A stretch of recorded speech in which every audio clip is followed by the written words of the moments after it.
I've been exploring the Blocs website builder for a while now, and this video is my honest and unbiased review on the same. I'll cover all the main points, from key features to risks and considerations. So by the end of this video, you'll have a better understanding of this website builder.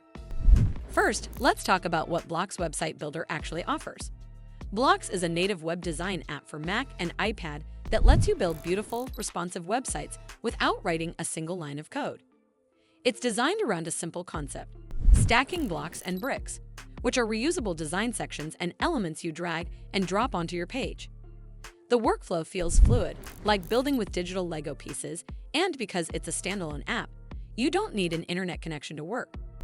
Blocs is often praised for offering professional-grade design control while keeping the interface clean and approachable. Now let's look at what it does well. Blocs is impressively fast, stable, and visually oriented. The offline functionality is a huge plus, especially for creators who like working on the go.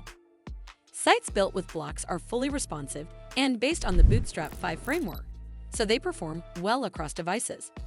The one-time purchase pricing, no subscriptions, no hidden fees, makes it cost-effective in the long run. Plus, you can export projects as HTML or even custom WordPress themes, giving you real ownership of your site's code. That said, Blocs isn't completely without downsides.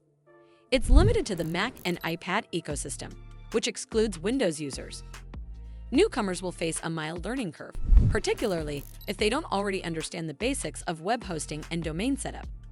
There's also no built-in publishing or hosting. Everything has to be managed externally.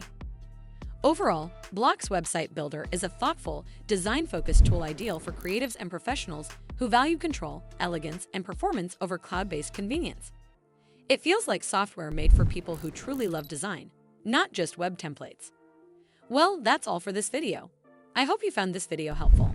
And if you did, make sure you give this video a super thanks by clicking on the heart icon to help support the channel, and don't forget to hit the subscribe button. We'll see you in the next one.